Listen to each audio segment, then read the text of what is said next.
Hi, and welcome to another edition of We Review Races with Billy and Sam. This edition being from New York. So we have completed Buffalo, Ironman, Musselman. It's on your shirt. It says Muscle. It's not even close to Buffalo. Yeah. It's outside of Rochester. Do you even know where we are? No, we're not in Buffalo now, so I'm fairly certain of that. So back to Musselman, which is in the Finger Lakes. It was in Geneva, New York. So let's go for it. This is a smaller Ironman. There were only a little over 1,000 competitors. It is. I think they had space for 1,500, but I think they only sold 1,000 spots. But don't forget, they also did a sprint the day before too. Absolutely. Do you want to cover that in this video? Yeah. All right. Professional programming, well thought through before. Why don't we start with the sprint? We talk about the check-in because we checked in for both races at the same time. Fair enough. So check-in was pretty standard. No Ironman. No COVID protocols or anything. I think I'm not saying they've given up on it, but I don't think they're required to do those anymore. No, I saw the sign. You still had to take the athlete pledge saying that you hadn't been around anybody, you hadn't tested positive, you hadn't been around anybody tested positive. Face masks weren't required if you had been vaccinated. Nobody ever asked us if we had been vaccinated. We have. Please get the vaccine. And they do provide a face mask should you want to wear one. Absolutely. That's kind of where. So the last several Ironman have been like that. So we checked in for both at the same time. You got this cool Ironman 70.3 Musselman shirt, and then this was for the 70.3. Then you also got a same technical T-shirt. Nothing about Ironman on this one. This one is just the Musselman Sprint. So even though they used the same Ironman transition, all the Ironman stuff, branded arches and all that kind of stuff, nothing about Ironman on the shirt. You also got you'll be so surprised, the Ironman dry bag, the standard black and red Ironman dry bag with no logo. Yeah, no name. No name. You did get a Ironman dry bag for the sprint. For the sprint, yeah, that was cool. So you did. It was $75 for the sprint. You got the dry bag. You got the technical T-shirt. And you also got a medal. Plus, you got to do the race. So that, as far as value goes for a race, that's a pretty good value for an Ironman race. So that was the check-in. Anything else we need to talk about on check-in? Hi, Courtney, if you're watching. And Bailey, but Courtney was the one that helped us get into the race. Yeah, Courtney helped us get in here. I did not participate in the sprint, because it was sold out. So do watch out. It sold out about a week at a time, and they had lots of space. They had a lot of space. I don't really understand why they did transition the way they did, but they did the transition. The sprint bike spots were in the same transition area, but on different racks than the half Ironman. I don't understand why you don't use the same racks. I didn't get it. You could have had a whole bunch of people in the sprint, and you ended up not having very many. Do you know why I know there weren't very many? Why? Because I got an award for my age group. So it's not possible that there were very many. That was a beautiful humble brag. We were only doing it. Let me continue the humble brag. Yeah, go on. We were only doing it as a warm up for each day, the day before the race, we'll do a light bike, a light run, and if we have the opportunity, we'll do a light swim. Well, we had a sprint, so hey, let's go ahead and do that. And Sam says he didn't do the sprint, but he did do the sprint. A sprint. He didn't swim the official course. I swam the official course, which was important. We'll talk about that later. I swam the official course, and Sam just kind of swam up and down the beach or whatever. Yeah. I went out on the official bike, and I think he probably actually rode the same bike course. They didn't have an aid station, so it wasn't like he was taking up any more space. No. And then the run course was just a 3-mile loop. That was easy to duplicate. Yeah. So I put on. So he actually did the distance for the sprint, but he was unfortunately ineligible for awards. I'm sure he would have won an award had he been eligible. Because I'm pretty sure everybody won an award just for completing that race. So that's how few people. So they did give awards to the top 5 in the age group for the sprint, and it was a good award. I didn't bring it, but there's a picture of it on Instagram, but it's just a little wooden. No, I mean it's a nice award, and it was nice to win, but I did not expect that at all. All right, so second standard, we go to transition. Yeah, the transition. They had 8 bikes per rack, didn't they? 8 bikes per rack. And that was really disappointing because it was 8 bikes per rack, and you set up your stuff at transition, so it was just all crowded in there, which was pretty tight for everybody, which kind of stunk. But it was. And they had other room to spread out. They had space for 1,500 athletes, but I think only 1,000 participated. So they called it a sold out race. So I don't know what happened to the other 500 people, if they were able to defer, or they didn't show up, or if they just didn't sell them. What we were told was this race only got official approval 2 or 3 weeks before the risk. Yeah. And so maybe it was a calculated risk. Hey, we're not going to sell any more spots because we're not exactly positive we're going to be able to pull this race off. Yeah. We never got any indication that they weren't going to do it. No. That was just from one of the locals or a race official or somebody. Yeah, local guy said that and that's the permits from the cities for using the roads or the police or whatever. So that was kind of surprising, but I guess maybe that was why they didn't have as many people in the race as you would normally expect. So they're set up for 1,500. I'd expect that going forward, but that does make it one of the smaller Ironman races. So pay attention to that if you're looking for world spots. That could be a good one.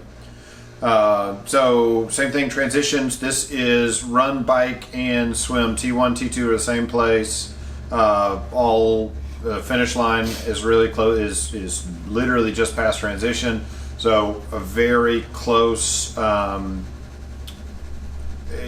grouping for all of that stuff. The parking for all of this was what, a mile away? It was, and so you need to account for that in the timing of when you're going to arrive on race day, because it's a high. I mean, I think it actually is exactly a mile or around a mile away from where you park.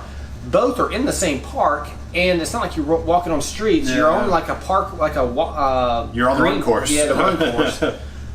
Walking towards transition. Greenway paved, but yes, it's a mile. But you got to hike it there, and then you got to hike it with your bike back to the car. So that's, they couldn't do it any different.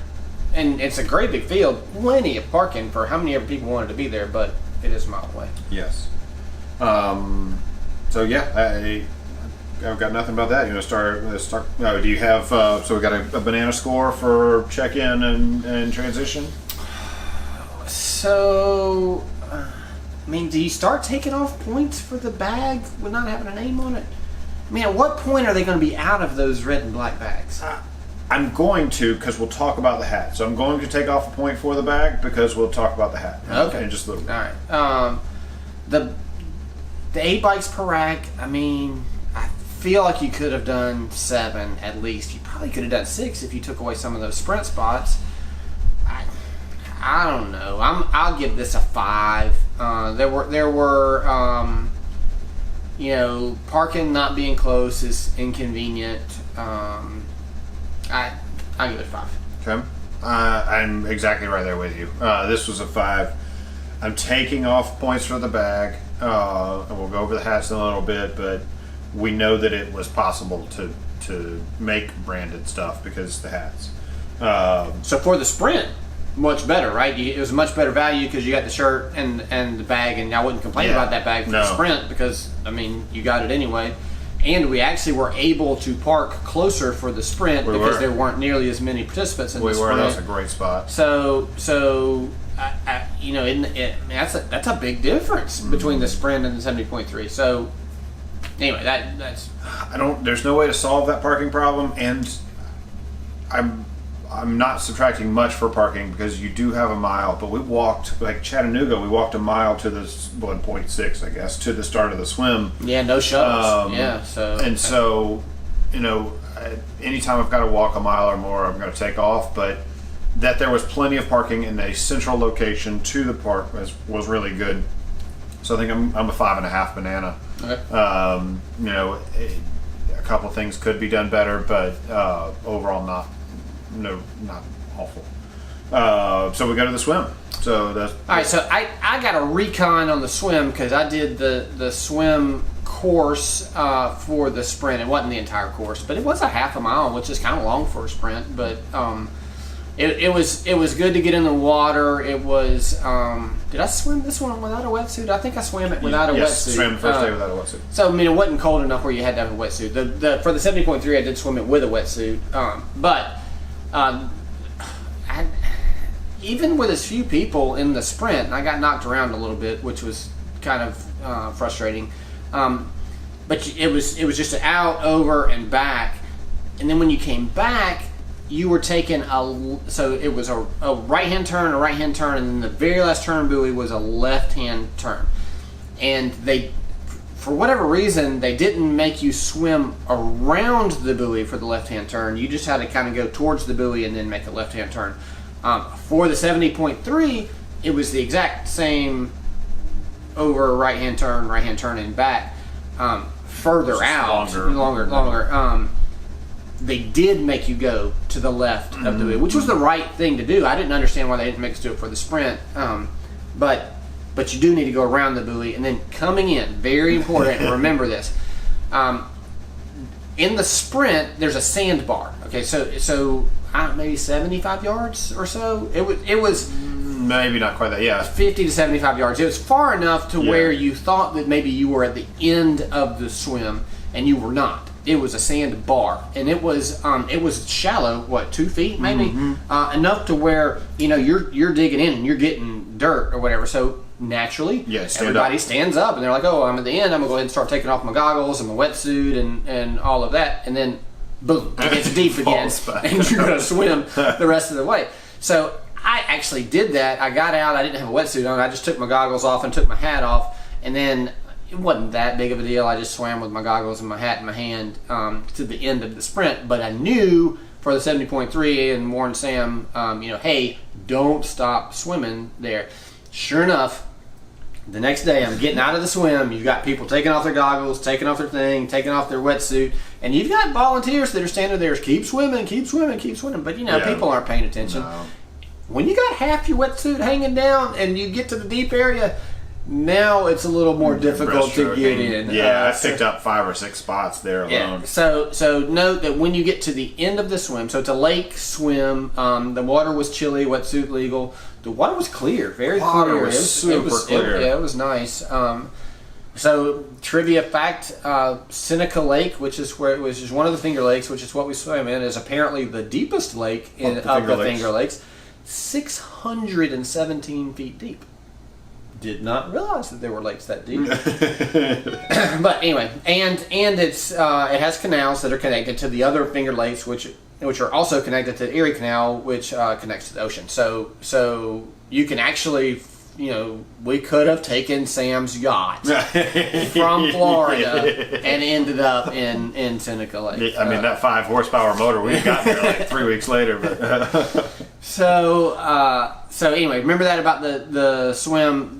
When you get to the sandbar, you just keep swimming. Don't stop. Don't stand up. I wouldn't even try to. Stand up because if you're hitting the bottom, you always walk. So that's swim tip from guys who can't swim. As soon as your fingers are touching the bottom, it is faster to run than it is to. So you just get up, run, and then when you get back deep again, jump in and keep going. If you're going to run, you got to high step it or skip or something. You can't just walk because that'll be slower. But you've got to do something to get over that. But then you get to the deeper part, and then was it a boat ramp?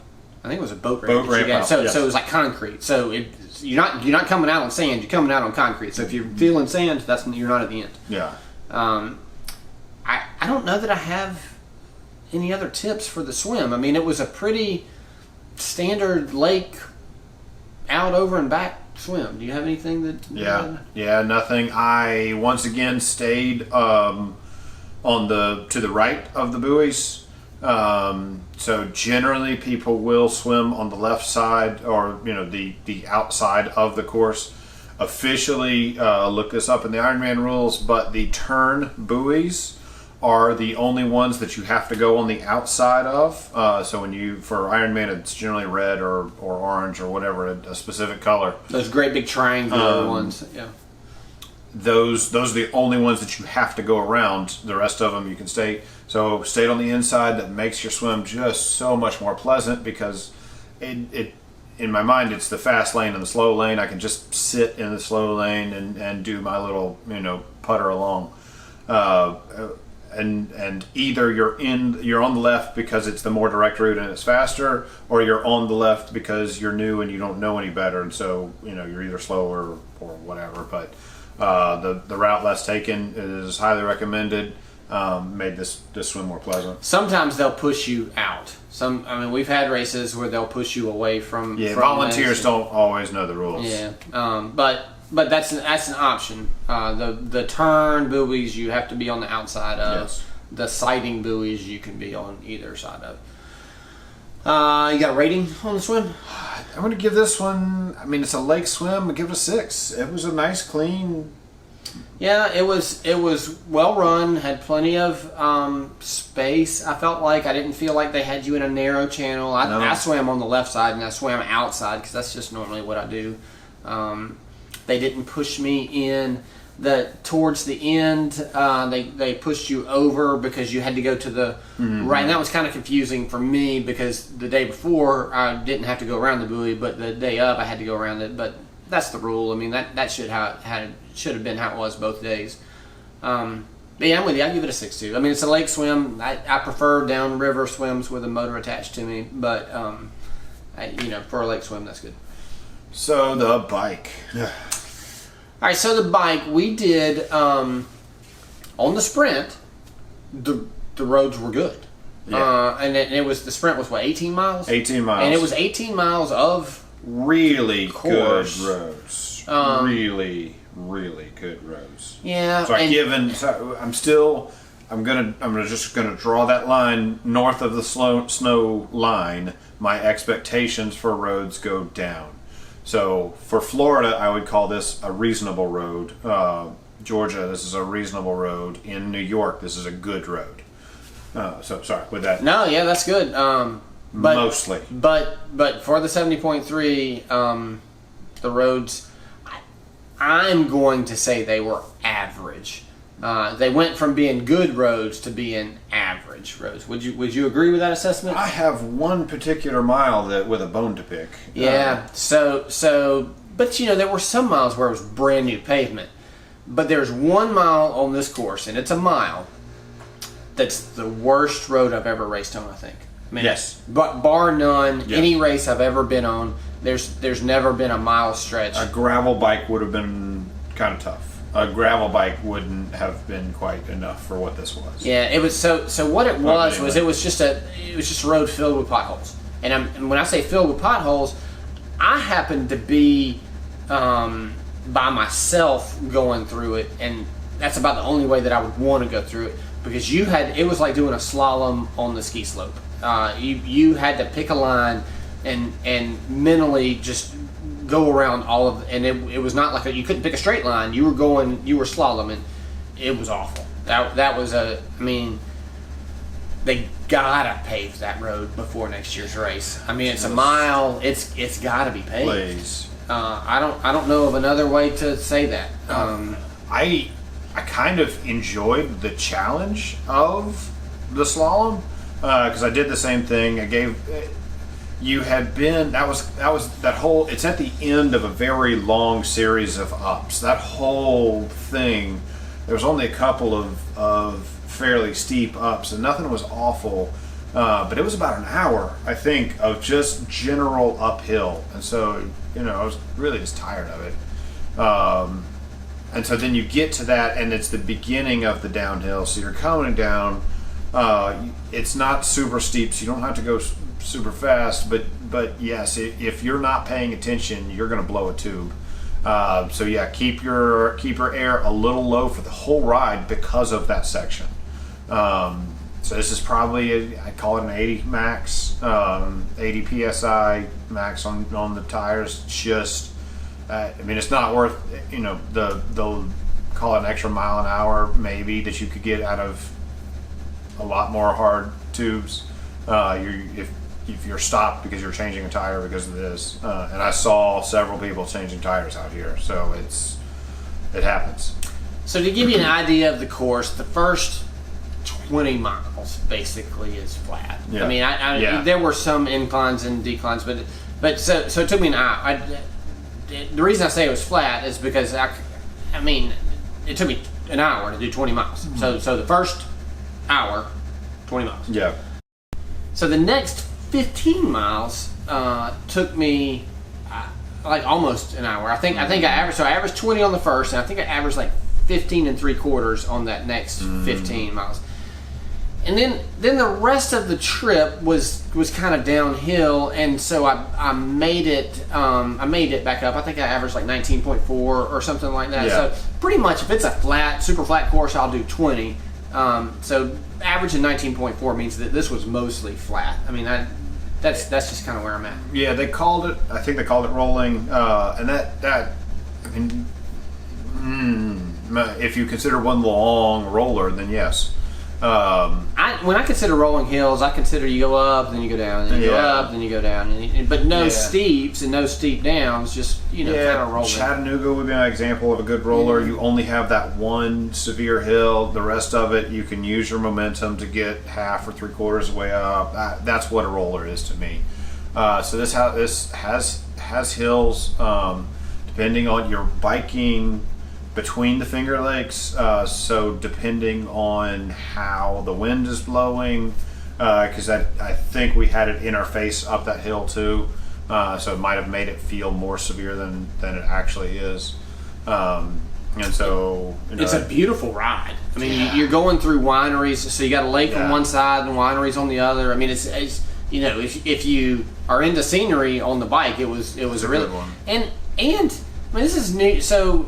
I'm geography challenged, I guess, but I mean, it's agriculture, right? I mean, you had corn, you had cabbage, you had, I mean, pretty much lots of there fields. were sheep, cows, horses. I mean, there was pretty much any kind of farming that you could think would be going on was going on. Yeah, would you agree with absolutely. that? I mean, it was so it was an interesting bike. The views that you got were the lakes.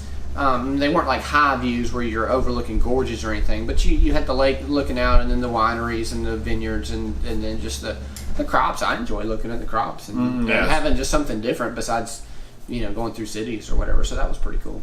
Yeah, I'm sorry. Towns in France aren't enough for you. I mean, okay. The towns in France were cool too. So you got a score for us? For the bike, so you got to take off a full point for that 1 mile, right? Yes. I mean, you have to. Yes. Because that's something that we'd recommend they change, and I don't think you should change the course because I think the course was fine. The course was fine. But that mile, and then there was another turn where there was a huge pothole right as you were making a hard turn to the right, and so anyway, there's. You remember there's one of the downhills. There's one of the downhills, and you cross the street and go straight across. So you're crossing the street, and they had cops on either side. I had gotten up pretty fast, so they warned us about the downs. Just be careful. You're crossing these things, and so you went down, and then the street that you're crossing is a little elevated. So I'm fairly certain I got some air and came back down. I didn't get air, but I was in my aero bars, and I should not have been in my aero bars. Luckily, I had a little bit of a warning because there was somebody in front of me, and I was like, "Ooh, she went up a hill." So when you hit the hill, I mean, I kind of was braced for it, but I mean, I couldn't. The brakes are on my handlebars. Yeah. When you're in the air bars, you got nothing. All you can do is hang on for dear life. So I'd say riding this course would be a value before you do the race, to just things like that to be able to expect. So if we're taking off a point for the mile road. What's that? That's a 6. I think I got to take off a half a point for them just being average. I mean, that's a 5.5. I mean, I give it 5.5. Okay. All right. I mean, I'll give it a 5 3/4 because you bump it up from the scenery. How about that? 5 3/4. Yeah, I gotta go 6. I liked, I didn't love the long hill, but I wouldn't change the course because of it. I would certainly pave that, and I'm taking off for that. Everything else was great. That was you had plenty of police support, plenty of they had our lane closed, so we had one lane closed. Great. That's a fun, varied course. It's a good bike. I'd say it's a 6. So moving on to the run. On to the run. So before we do the run, was it the bike course where they had the train thing, or was it the run, or was it both where they had the mats? Okay, so no, sorry, it's just the bike course, but both the sprint and the 70.3. So there were train tracks going through the run they didn't have the mats for those. Mm-hmm. Okay, so this was pretty innovative, and we haven't had this before. But first of all, first live athlete briefing that Ironman's had in 2 years. Yeah. So that was cool. So that talking about the check-in and transition. So that was nice. That was neat. We went to the briefing, amazingly, and learned something new, which was there was train tracks going through the course, and there was going to be a train coming through, but they had no idea what time. They gave them a general idea of it be coming through between 11 a.m. and 4 p.m. So what they did to compensate for that was they had a timing mat before the train tracks, and they had a timing mat after the train tracks. And nobody's time between those two timing mats counted. Okay, so if you got to the tracks and there was a train coming, then you just stopped, and it didn't matter. You got a rest break because the train's coming by. Your time's not going up. You go across the timing mat again, boom, your time starts back up. So that was pretty cool. I mean, even the official that was talking, he was like, "Oh, so what I should do is I should race all the way up to the timing mat, and then I should just stop and take a break. And then when I'm done with my break, I can just start back." And he was like, "Ha ha ha ha ha! No, you shouldn't do that." And we were like, "We'd already thought of that." Yeah, that's the first thing we thought of. Like, if the time doesn't count, then if you need to use the restroom or whatever you need to do, you stop right there because your time doesn't count. So anyway, that was a pretty cool. We didn't take advantage of that. Very clever innovation, Ironman, and we really appreciate that. And I hope that you guys will roll that out everywhere. There's a train track. Augusta, I've been stopped on the run before for a train. I love it. That's brilliant. So kudos. I've never been stopped before for a train. And not even in Augusta? I don't think even in Augusta. Wow. Yeah. So when you finish your races early, you don't have to worry about trains. I must not have done that race. He's done Augusta a couple more times than I have. But anyway, that was so on to the run. There were train tracks on the run too, but I didn't know if I never saw a train on the bike or the run. Seems like we heard a train at some point, maybe after the race or something. But whatever. Well, I never stopped between those mats, even though we talked about doing it. Did you stop? No, didn't either. I mean, it would have been legal, and you know, as far as the rules go, that would have worked. So if that's something that if you know where that is on the course, I don't remember what mile marker that was. It was pretty early into the course, so it's not like it. I mean, on the sprint it was a mile 9, but I don't think that's where it was on the 70.3. Yeah, it was not. It was not super early into the course. So anyway, that's pretty cool for Ironman to do that. You can figure that out, and you can stop if you want to. But for the run, they changed the run course. So the run was supposed to be flat. Advertised as flat, which did you even read that before? Yes, well, because up at the top of the Ironman page it says rolling or hills or whatever, so it gives you the swim, ocean, river, lake. Yeah, but we've done so many of these races, I forget what they say. So I remember flat runs because I don't like hills. So something happened with their permits, and maybe that was the concession they made to be able to get the race pulled off or whatever, where they had to do a 2-loop run as opposed to a 1-loop run. Yes. Is that the deal? And so the 2-loop run, they ran it through the city of Geneva. Is that what it is? Yeah. Okay, so you did an out and back on the greenway, which was flat. It was great. And then you went up into the city, and it was hilly. Hated the city. Yeah, it was some steep hills too. So you did a steep hill up, you kind of went down a hill, steep hill back up, around, down that first steep hill, and then the greenway again, and then you did all of that again. So it was 2 loops for that, and that was a tough run. I mean, you knew what you were getting in the second loop. Was it hot? I don't think it was pleasant. Day. Yeah, because it ended up raining on us. Yeah, no, the weather cooperated. I was not prepared for the run because I was prepared for a flat run, and we got an email stating that the run had changed. So and that was like 3 days before, so you had plenty of time to prepare. I had plenty of time. You're doing a race every week. You had plenty of time to prepare. This is my fault for not looking. I mean, all I want to do is get mentally prepared. I've accepted we're going to do whatever we're going to do. Okay. Follow a mountain goat somewhere. But, you know, the hill is severe. I don't know if this is going to be a permanent thing or if this was just a one-off. But go ahead and plan on hills for this run course. I'd be pleasantly surprised if they change it back. But that hill was long, man. It was 2 miles of up and then down. You had basically 4 hills you had to climb. And one of them was a steep start, and then it kind of went up kind of more gradually for a long way. And then you went down, and then you came back up that other hill. Yeah, so basically it was like an exit ramp off of an interstate is what he's talking about for the second hill. That one, it was fairly steep but not very long. So you're not counting that one? I was not counting that, and I was really complaining about we started down there at the railroad tracks, right, and then you went it was just a spiral up to the top, and then down again. So that was a long hill. The steepest part was probably a quarter of a mile or so. I don't know. You kind of went around the curve and then went up. It could have been more. It was between a quarter and a half. It was a mile and a half of total hill climbing per loop. So that'd be 3 miles in total of climbing. It's not a crazy amount of elevation. We're not talking stairs here or anything, but. Yeah, there was only that one steep section and then a long gradual uphill for the rest of it. And it was long.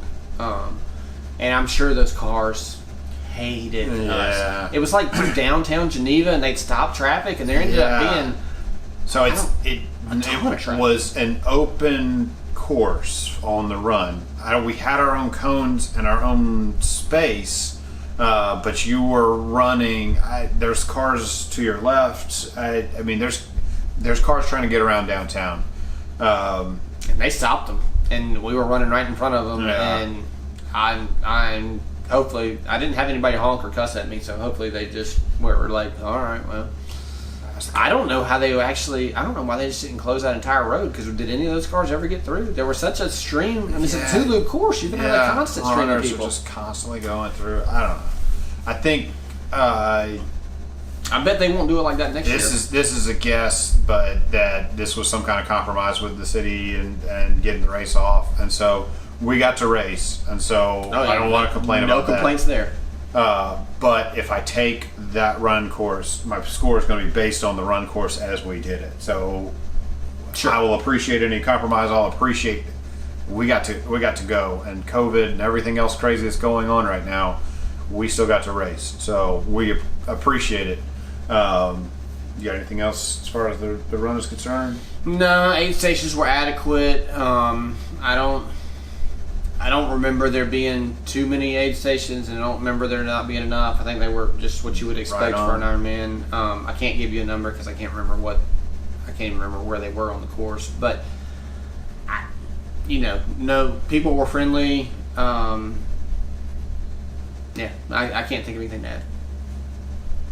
I'm gonna say 8. I was trying to count in my head. Basically, 4 aid stations that you hit twice, and so really because you hit them several times. So yeah, at least 8 aid stations. But basically, it generally works out to about every mile and a quarter. There was an aid station. So yeah, it was an overcast day, so we weren't really suffering anyway. But yeah, other than it started raining at the end after we had finished. That was the weather was great. Okay, so you got a score on the run. Score on the run. So we've been given scores based on expectations, right? And if you're saying that you expected it to be flat, I mean, I don't. It was. I didn't feel crowded at any spot. You did run back and forth on the greenway, but I think that was fine. I think there was plenty of room. Yeah, the greenway was great. Other than them adding the hills, I think it was a fine run course. I mean, I'll give it a 6. All right, 6. So you're taking off for just the. I don't know what I'm taking off for, but I'm just giving it a 6. It's a good thing he gave you such a high score because I'm giving you a 4. So that is 4's not a bad score though. Sorry, 3.5. Oh, okay. Below expectations. Okay. And not. What are you taking off for? That I would be upset with this course. I just want to make sure that I'm clear. If this was some kind of compromise with the city or whatever they had to do to get the race off, I appreciate. So the way that the run was set up, the greenway was excellent. I'm going to ignore that whole part of the course because if we run along the greenway and along the lake, I would have enjoyed it.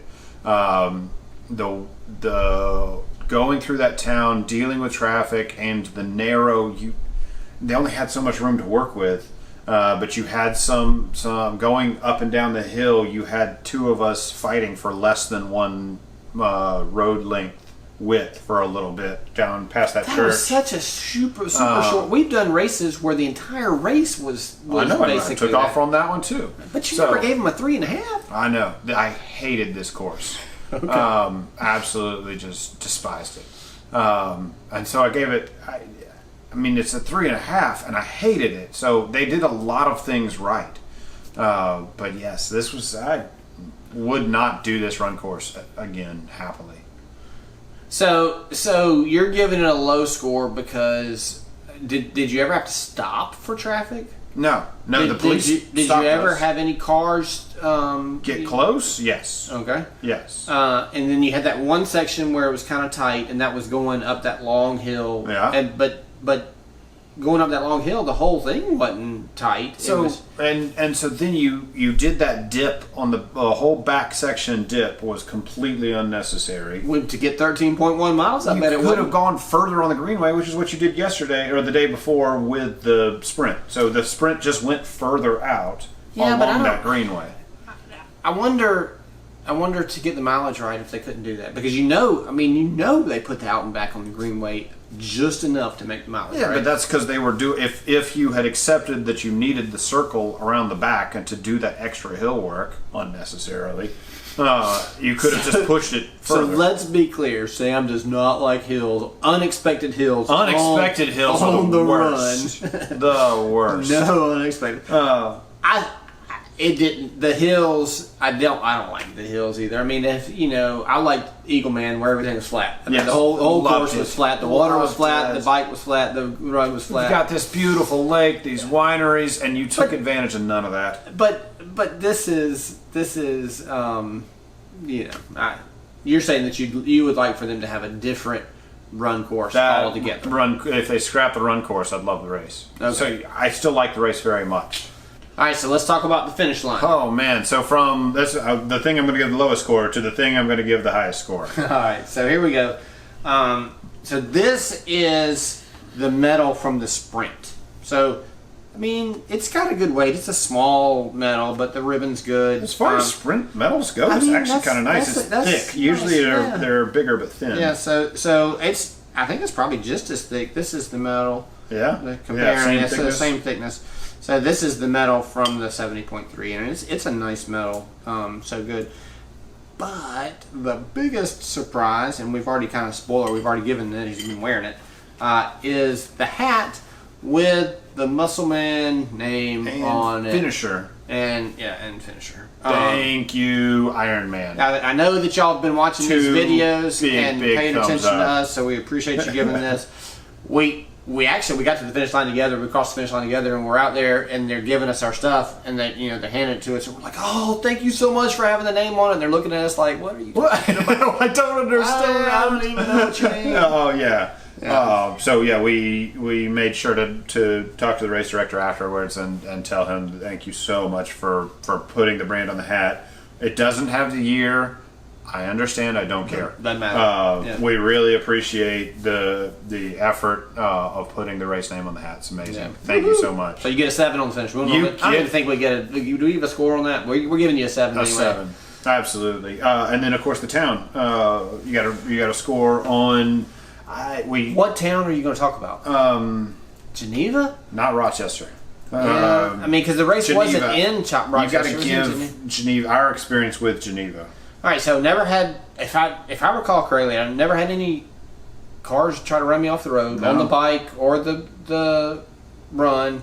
Nobody. I mean, it was the run. I mean, guys, if you were in downtown Geneva during that run, I'm so sorry because you just got stuck, and I apologize. But you were super patient with us, so thank you so much. I didn't have anybody cussing at me or honking their horn or whatever. So that was good. I mean, just based on that alone, you got to give them a 7, right? You do. Yeah, tolerance. Yeah. Just because the city itself was beautiful. The people, the volunteers in the race. We got to talk to a couple of people, and one guy, told us when we go to new places we've never been before, which is most of these places. We'll ask people, what's cool to do, what do you recommend, and there was one guy in the race. He was super excited to tell us everything about Watkins Glen and all the wineries and the breweries or whatever, everything around that we could go and see. So that was cool. That's where we learned about the 617 feet. Yeah, if it's not that deep, then it's his fault. I have not looked it up. I just took his word for it. Seemed right. So yeah, 7 on Geneva. Thank you. 7 on Geneva. Absolutely fantastic town. Really friendly people. Loved it.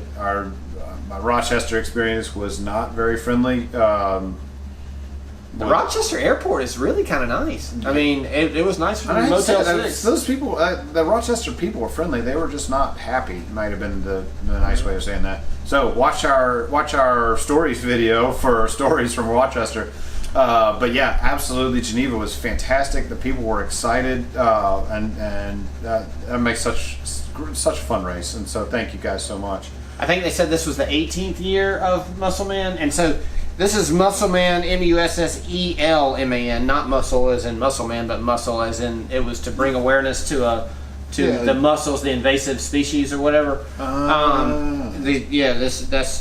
And it has not been an Ironman race the entire 18 years. I think it's just been recently purchased by Ironman to be an Ironman race, but they kept the Musselman.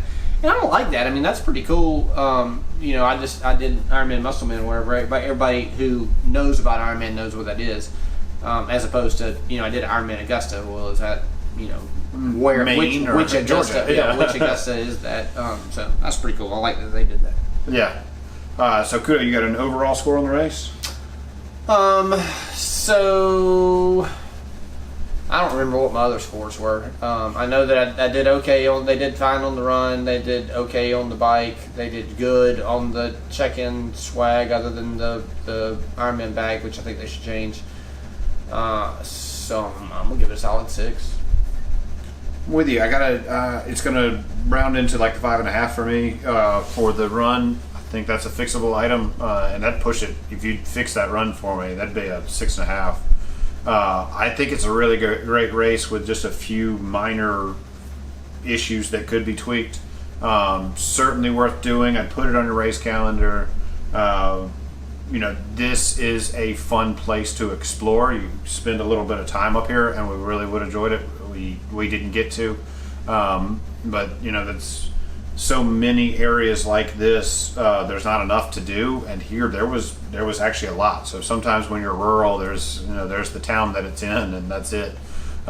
In this case, it was set up for tourists, and so Geneva is small, and so your accommodations are limited. We ended up staying in between Geneva and Rochester, but if you book early enough, I'm sure you can find places in Geneva. So if this is a race that you want to do and you want to do some exploring and stuff, then find you a place in Geneva to stay and take advantage of the wineries and stuff. I mean, because they did say that those were, they had food and like wine tours and all that kind of good stuff. So thanks guys for watching. Please watch our review video, or excuse me, our stories video, where I'm sure we're going to have all kinds of what not to talk about. Thanks very much.